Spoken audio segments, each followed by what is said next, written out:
Isang nakakahilakbot na araw. Sa episode na ito, ating pag-uusapan ang mga nakapanginginig na lamang kaganapan sa bumagsak na Uruguayan Air Force Flight 571 noong 1972 sa kalagitnaan ng nagyeyelong kabundukan ng Andes.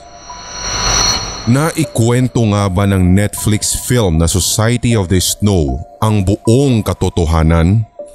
Na-retrieve pa ba ng mga rescuers ang lahat ng katawan ng mga biktima? Ano na nga ba ang nangyari sa pira-pirasong katawan ng sinawim palad na eroplano? Watch at your own risk.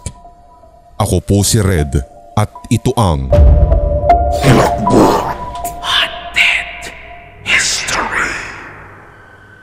Isa sa mga most watched film online ang Society of the Snow na siyang muling nagbalik sa naging takbo ng nakakahilakbot na kwento ng survival at masasabing hindi ka panipaniwala sa ilan bagamat nabalutan ng himala.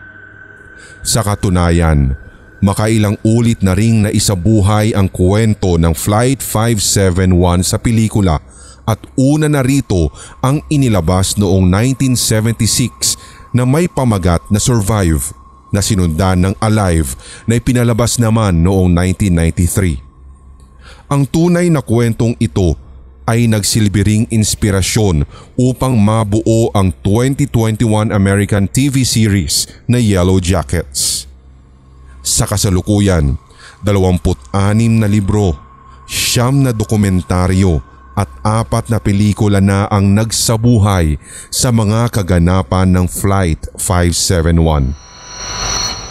Bukod sa hinango sa librong La Sociedad de la Nieve na akda ni Pablo Vierci noong 2008, base rin sa mga tunay na karanasan ng mga survivors. Ang Society of the Snow film ay may ilang lokasyon na tunay na kinunan sa eksaktong kinabagsakan ng eroplano at sa kauna-unahan ring pagkakataon pinayagan ng mga naiwang kaanak ng mga nasawi at maging ng mga survivors na gamitin ang kanilang mga tunay na pangalan sa naturang Netflix film.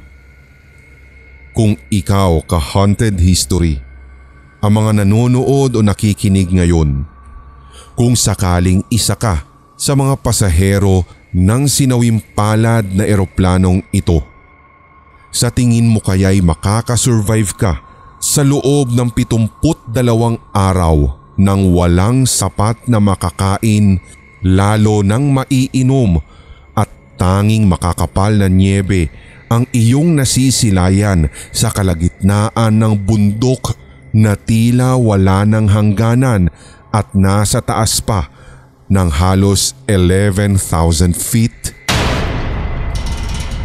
Sa saliksik ng Team Haunted History, alinsunod sa timeline ng trahedya. 40 pasahero, karamihan ay kabilang sa Old Christians Club Rugby Union Team kasama ang ilang kaibigan, kaanak at supporters, habang 5 crew members naman ang lulan ng Flight 571 nang mag-take off mula sa Montevideo, Uruguay noong October 12, 1972. Nakatakda sanang maglaro sa isang rugby match sa Santiago, Chile ang 19 na atletang nakasakay sa eroplano.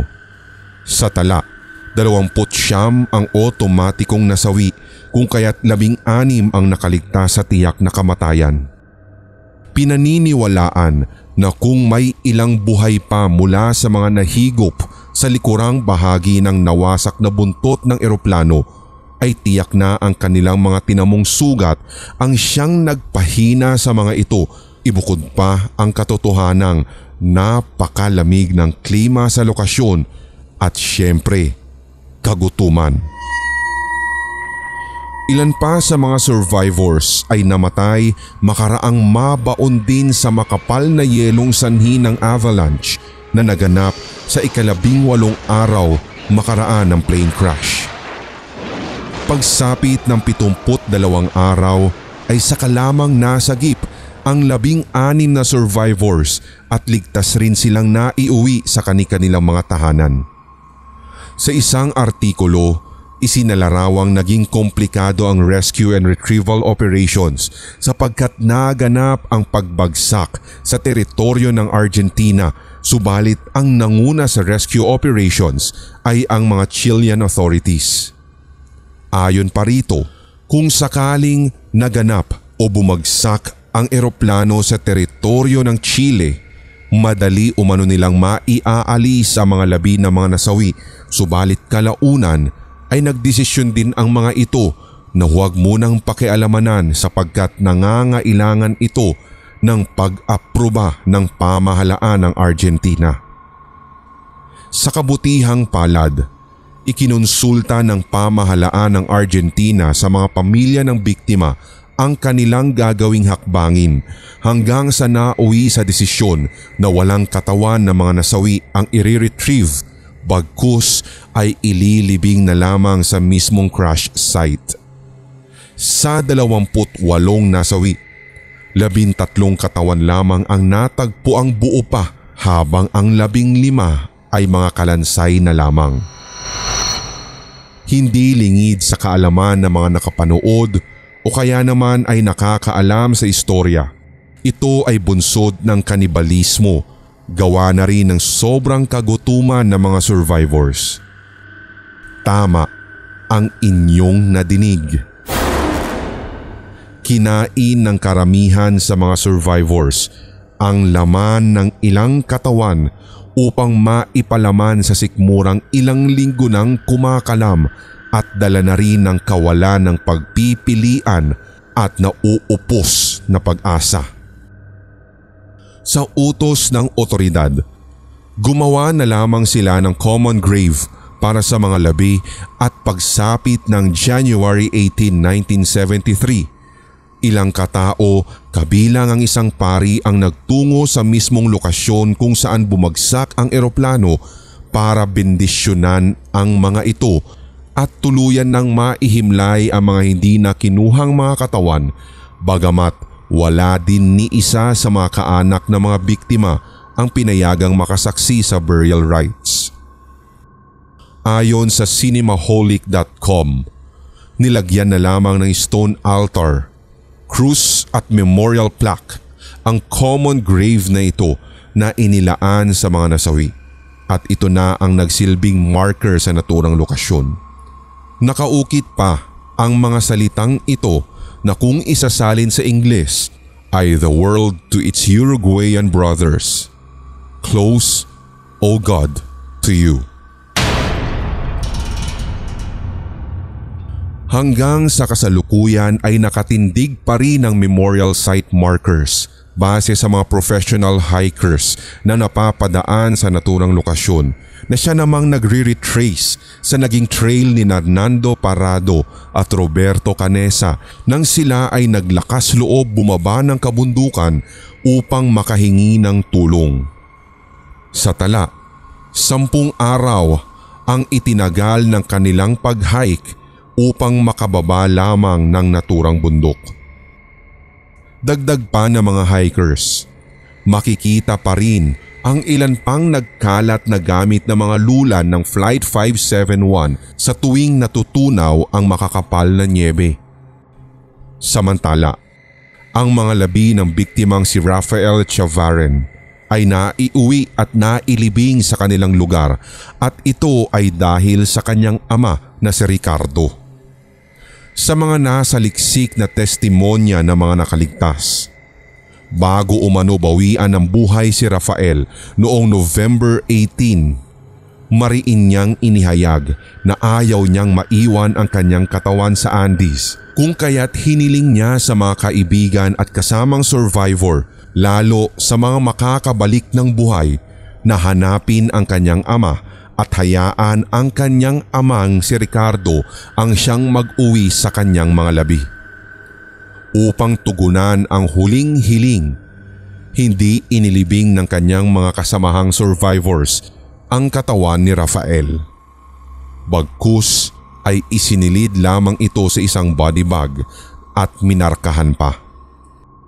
Nang makarating sa ama ang nais ng namayapang anak, agad ay nagplano itong umakyat sa mismong crash site at nag-hire pa umano ng guide upang matunton ito. Nakuha man ni Ricardo ang mga labi. Pagkababa nila ng Andes ay inaresto siya sa kasong grave robbery sapagkat hindi otorisado ng Argentinian authorities ang kanyang ginawa. Subalit kalaunan, pinalaya rin si Ricardo ng otoridad at hinayaan na lamang ng mga ito na tuparin ang kahuli-hulihang hiling ng nasawing anak. Naiuwi rin ito ng Uruguay at nabigyan ng wastong paglilibing. Bukod sa pagiging libingan at memorial site sa mga biktima ang crash site, maaaring umaapaw ang kuryosidad ng ilan kung nasaan at ano na ang ginawa sa wreckage ng eroplano. Kung pagbabasehan ang isinulat na libro ng isa sa mga survivors na si Eduardo Strauch na pinamagatang Out of the Silence, tinangkang sunugin ng otoridad ang eroplano bagamat nakabaon sa makapal na niebe ang kalahati nito. Ayon kay Strauch, nang makabalik siya sa crash site noong 1995, namataan niyang buo pa rin ang plane wreckage na nasa tabi lamang ng itinayong memorial site para sa mga biktima. Samantala, lumalabas naman na pilot error ang sanhi kung bakit sumadsad at tuluyang bumagsak ang Flight 571. Nang mga sandaling iyon, sinasabing under-training ang co-pilot ng eroplano. Sa tala, 29 na beses at bihasa naman na sa naturang ruta ang pilotong si Colonel Julio Cesar Ferradas, habang tumayong co-pilot naman si Lieutenant Colonel Dante Hector Lagorara na siyang pinaghawak ng kontrol nang lumipad ang Uruguayan aircraft. Tinatawag pa nga ng karamihan sa mga piloto na lead sled ang 4 na taong gulang na eroplano at ikinukonsidera na nga nilang underpowered. Sa sandaling lumilipad na ang aircraft, sinasabi sa mga testimonya ng mga survivors na kapansin-pansin ang makakapal na kaulapan sa hilera ng kabundukan ng Andes. Dahil dito, tinatayang nasa 18,000 feet ang taas ng lipad ng eroplano hanggang sa makalagpas sa kung tawagin ay Planchon Pass. Bandang 3:21 ng hapon, base sa tala, nagbigay ng notifikasyon si Lagorara sa air traffic controllers na makalalapag na sila sa Curico makailang minuto pa. May ilang ulat na lumabas na nagsasaad na nagkalituhan pa ng detalye ang co-pilot at piloto, gayong di maitatangging visually ay hindi nila makumpirma ang kanilang eksaktong lokasyon. Malaki ang posibilidad na hindi rin umano nila nabasa ang VOR o DME navigation radio ng eroplano. Sa pagtataya pa ng ilang eksperto, aabot pa sa 11 minutes ang lipad mula sa Planchon Pass patungo ng Curico, kaya imposible ang sinasabi na halos 1 minuto ay makakalapag na ang eroplano tulad ng unang nabanggit ng piloto sa radyo.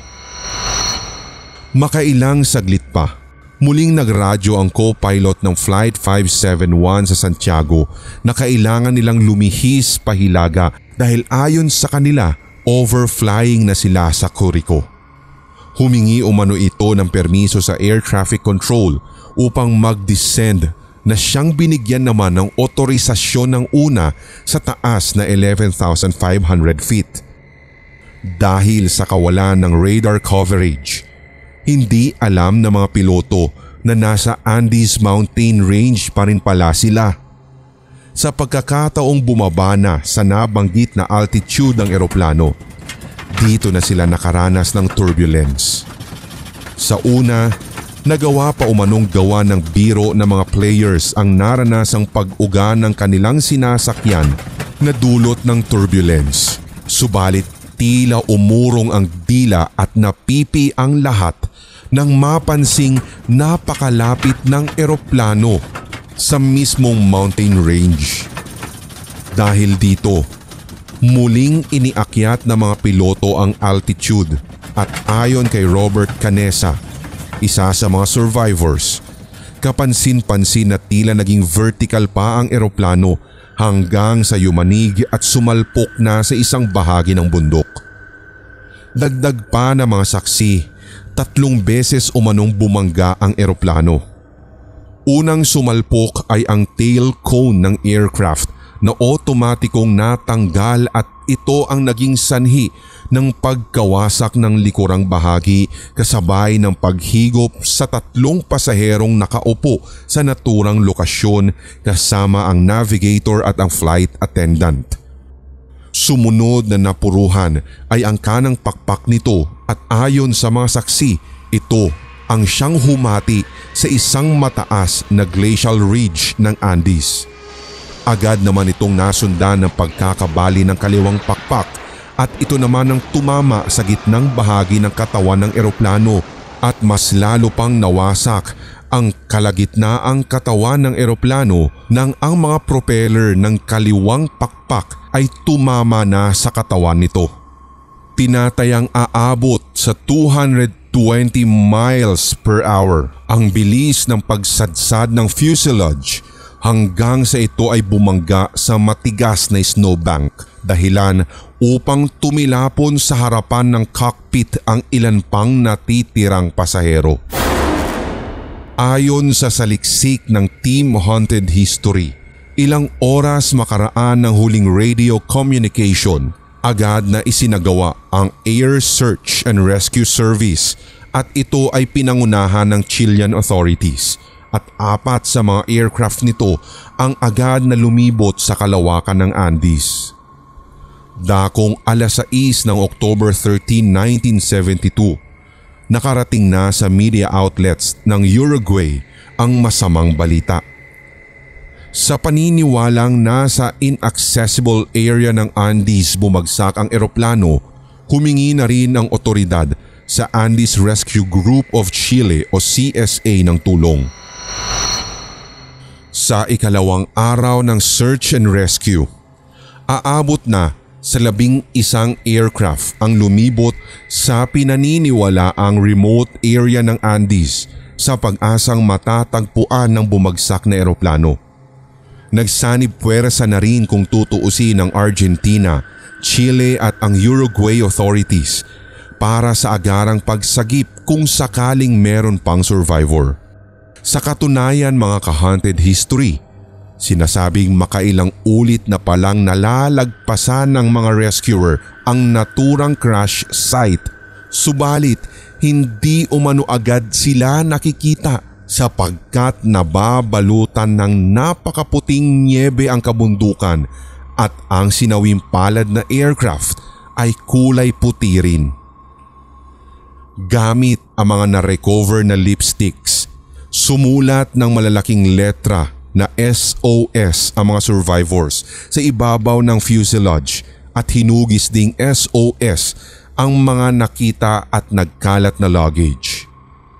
Dahil sa tumitinding lagay ng panahon kasabay na 8 araw na search, October 21 nang tuluyang itigil ng otoridad ang operasyon sa pakiwaring wala ng survivor silang mahahanap.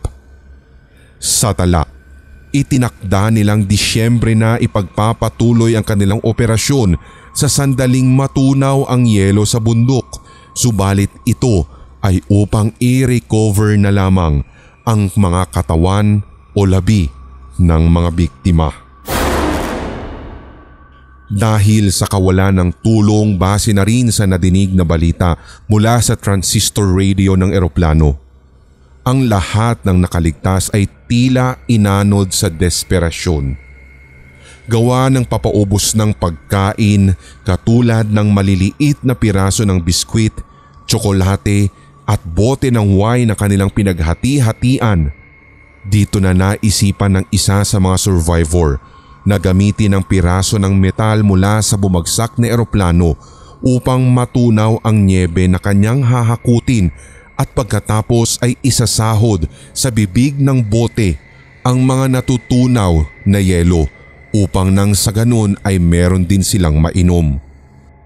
Kung tutuusin ay naging mahaba rin ang diskusyon ng karamihan sa mga nakaligtas, kung kaya't humantong sa desisyon na pagpaparte-partihin na lamang nila ang mga laman ng mga kasamahang nasawi upang makakain sila sapagkat ito na lamang ang nalalabing opsyon upang sila ay manatiling buhay. Hindi man katanggap-tanggap, subalit iginiit ng isang survivor na isipin na lamang umano nila na para lamang silang tumatanggap ng komunyon. Isa sa mga survivor ang nagsabi pang kung sakaling siya ay mamamatay, pinapayagan niya ang lahat upang siya ay kainin kahit anumang bahagi ng kanyang katawan upang nang sa ganun ang kanyang mga kasamahang survivor ay mananatiling buhay. Upang makabalik sa kani-kanilang tahanan at upang may magsabi pa rin sa kanyang pamilya kung gaano niya ito kamahal.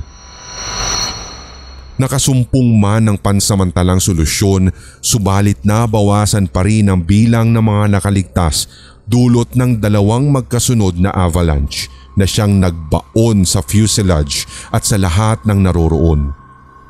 Base sa pagsasalarawan, mistula umano silang nasa loob ng ataol at inilibing ng buhay.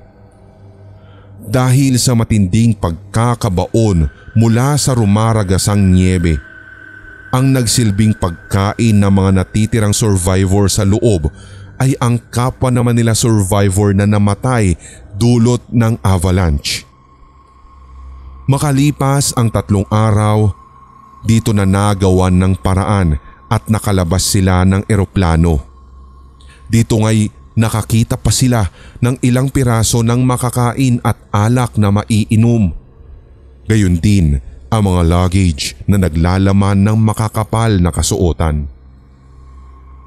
To cut the story short at upang hindi maging ubod ng spoilers sa nabanggit natin na film, kumpara sa pelikula, hindi totoong nagkasya ang remaining survivors sa 2 lumapag na rescue helicopters. Sa katunayan, December 22 nang dumating ang mga ito, subalit 6 sa 14 na natitirang nakaligtas ang una nilang naisakay dahil masama ang lagay ng panahon ng kanilang isagawa ang rescue.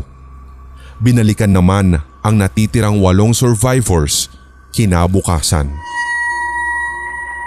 Ang based on true story na Society of the Snow ay idinirehe ng Spanish director na si J.A. Bayona na kilala rin dahil sa mga iba pang pelikulang The Orphanage at ang Jurassic World, The Fallen Kingdom. Sa katunayan, ang naturang pelikula ay International Feature Selection ng Spain para sa Academy Awards at nominadong Best Foreign Language Film sa Golden Globes.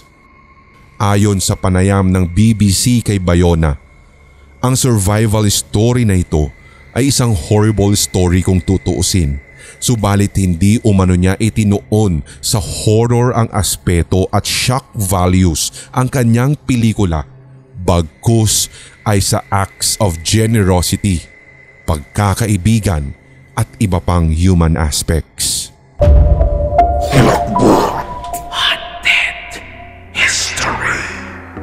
At inyong natunghayan ang mga nakapanginginig na lamang kaganapan sa bumagsak na Uruguayan Air Force Flight 571 noong 1972 sa kalagitnaan ng nagyeyelong kabundukan ng Andes. Naikwento nga ba ng Netflix film na Society of the Snow ang buong katotohanan? Na-retrieve pa ba ng mga rescuers ang lahat ng katawan ng mga biktima? At ano ang nangyari sa pira-pirasong katawan ng sinawim palad na eroplano? Kung nagustuhan mo ang ganitong tema at episode, iwanan lamang kami ng komento. Maaari ka ring magkomento ng karagdagang detalye o kaya ng mga topic suggestions at ilapag ito sa comment section. Pindutin ang subscribe button at huwag kalimutan ding pindutin ang notification bell para mapanood mo ang mga susunod pang episodes dito sa Hilakbot Haunted History. Ako po si Red, ang boses sa Hilakbot TV Pinoy Horror Stories, Sindak Short Stories, Red Diaries Tagalog Love Stories at ang Pulang Likido Animated Horror Stories. Hanggang sa muli.